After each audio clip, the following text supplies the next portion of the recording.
All right, Dr. Farha. Thank you so much for so far what you have answered, shared, and it has been very authentic and genuine, and that is what I like. And then you can see my interview is pretty casual, so no tension there. I don't want to give stress to you, and I don't want to take stress. Perfect. Right? Good with me. Exactly.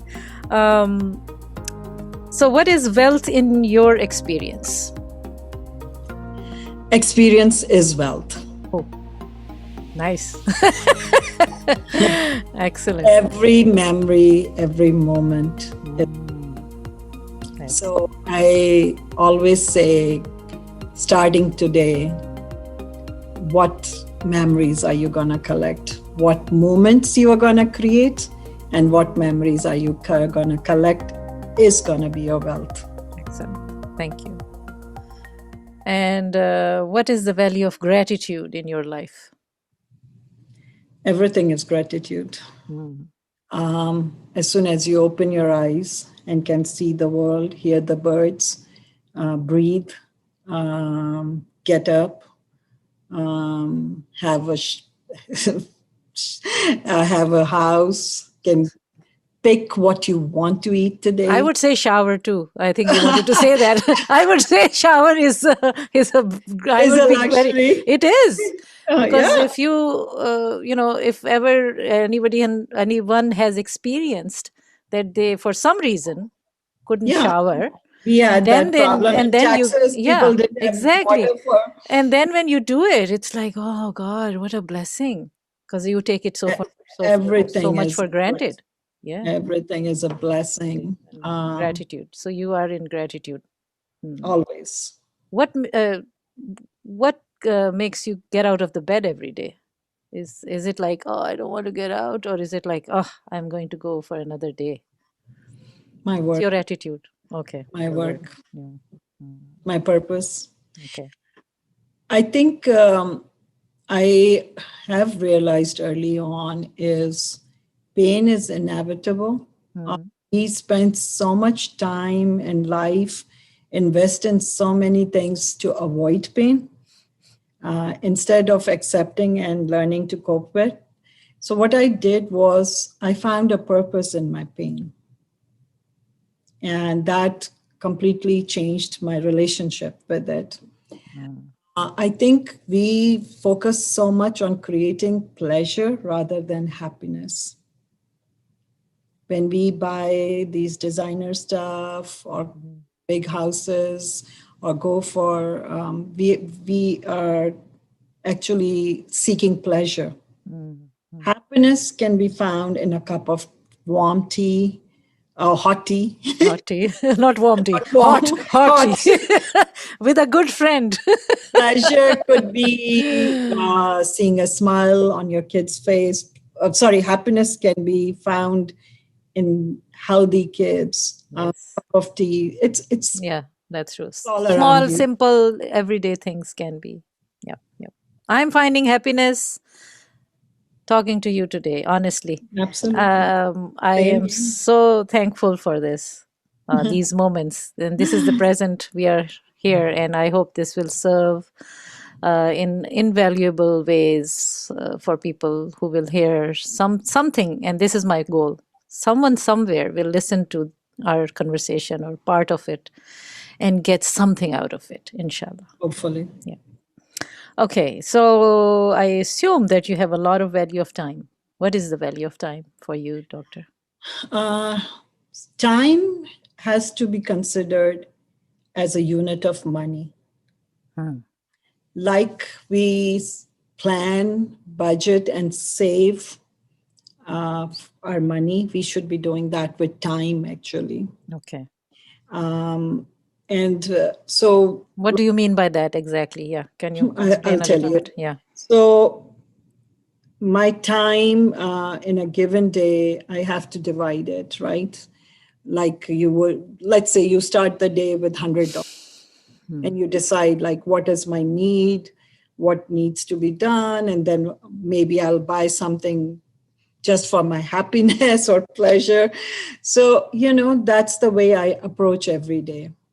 Like people always are surprised when they see the work I'm doing in a given day. But when they talk to me, they are like, "Oh, it seems like she has nothing else to do. She could spare this time and be available." Or I pick the phone on the first. Alhamdulillah, I don't know how I manage everything, but like, why should I talk to Shua? How much time should I invest in her?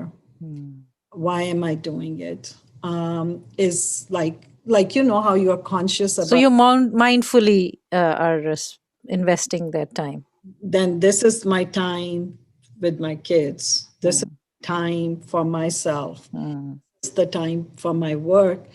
And also I have kept a chunk of time every day, which is totally, purely doing things for God, for Allah, without any interest. So my pro bono works, like at least I would take 3 to 4 calls.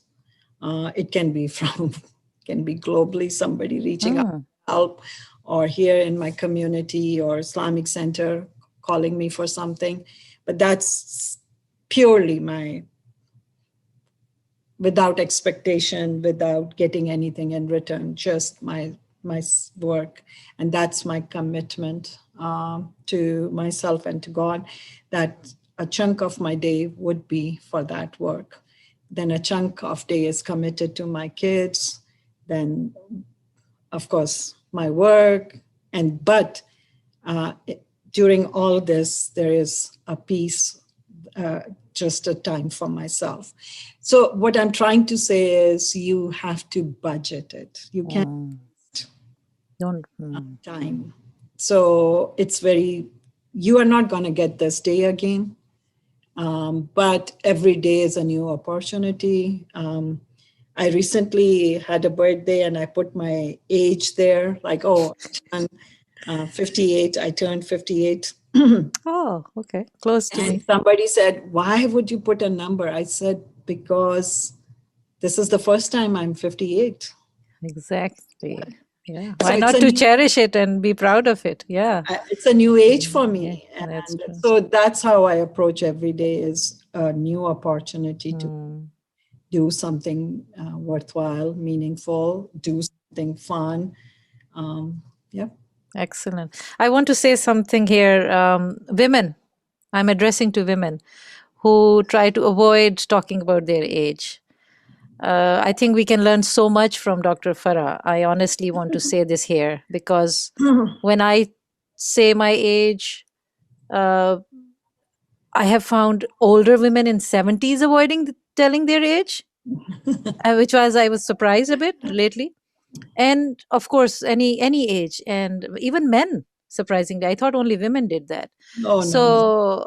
I'm like, why? And I love the way you defined it. Like, I'm not going to be again 58, so why not? I mean, and if anybody wants to judge, they can judge, but then they should be looking up to you and like, wow, 58, not bad.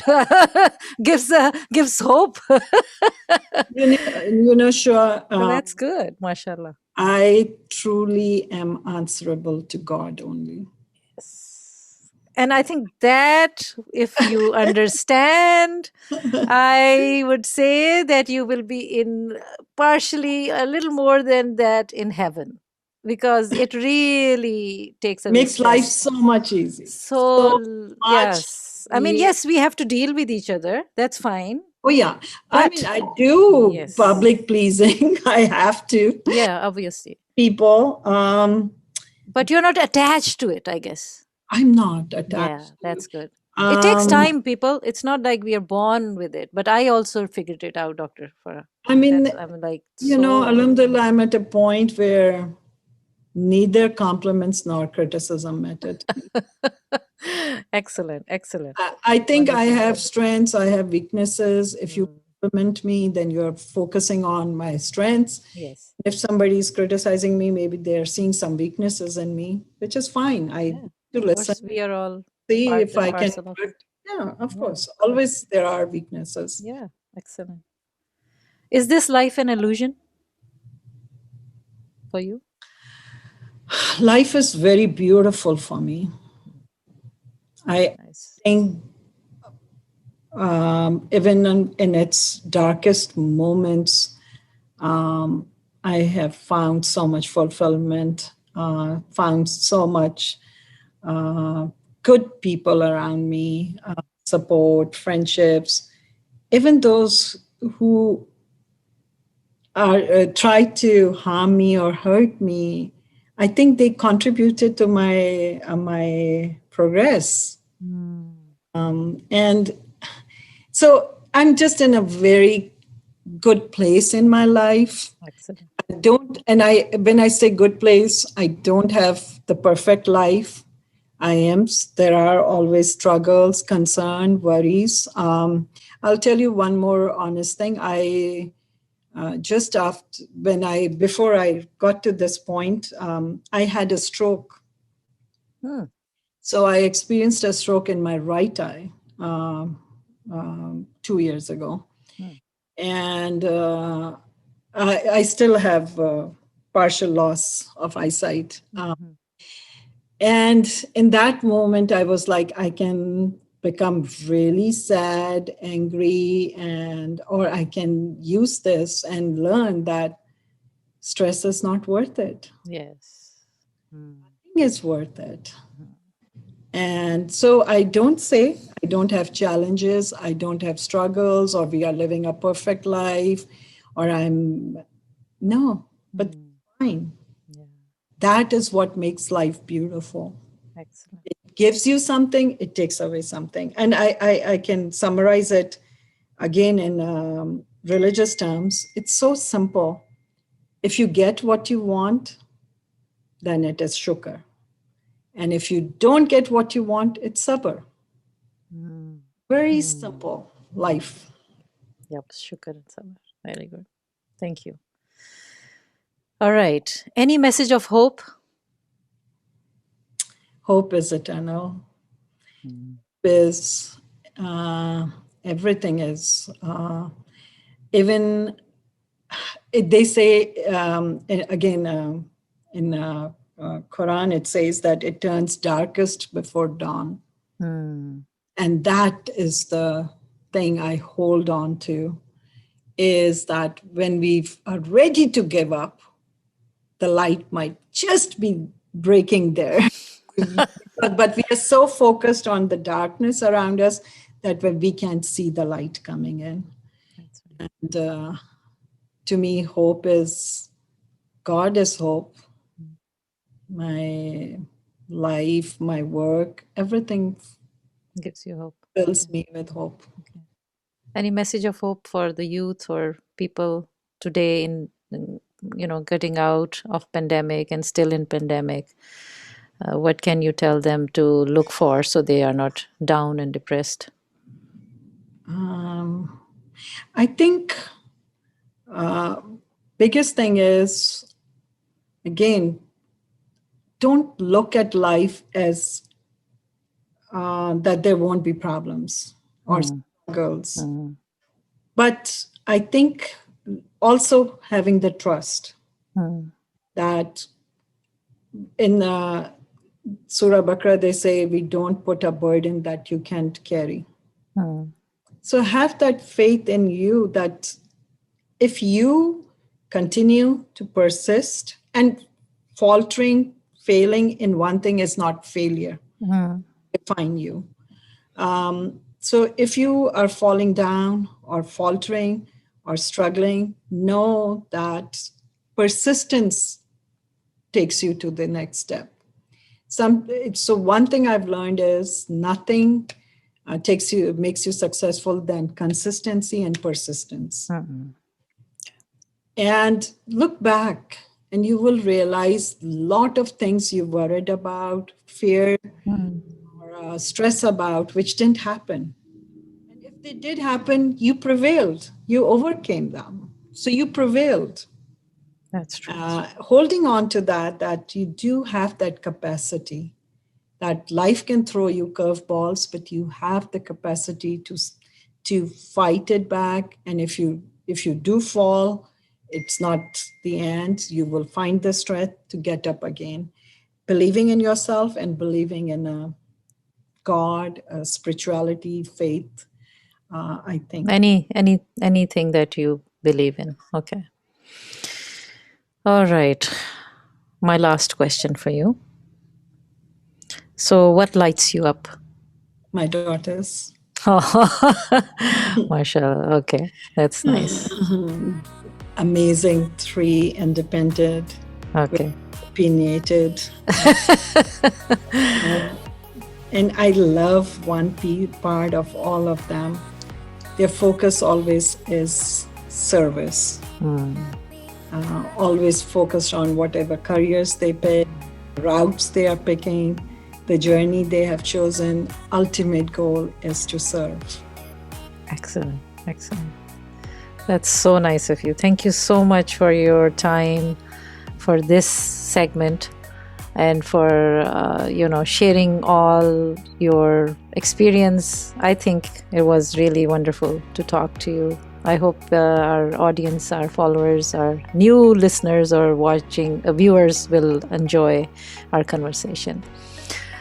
Thank you. Thank you so much.